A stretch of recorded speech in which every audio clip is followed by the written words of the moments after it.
ஜோதி பிறை சூடி அம்மையே எழுந்து வா. யாக ரிஷியோடு பேசி அருளாட தேவியே மகிழ்ந்து வா. கலப்பை முனை கொண்டு மனப்பை உழுகின்ற சிறப்பை நான் சொல்லவா. மூக்க முகம் கொண்டு வார்க்கும் அருள் காட்டும் தீர்க்க சுமங்கலியே வா.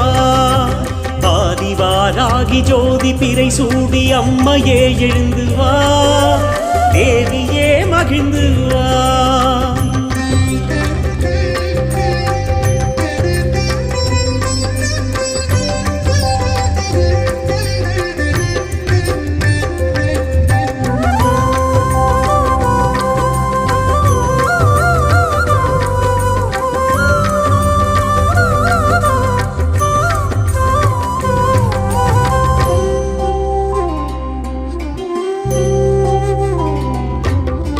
கருங்கல் பீடத்தில்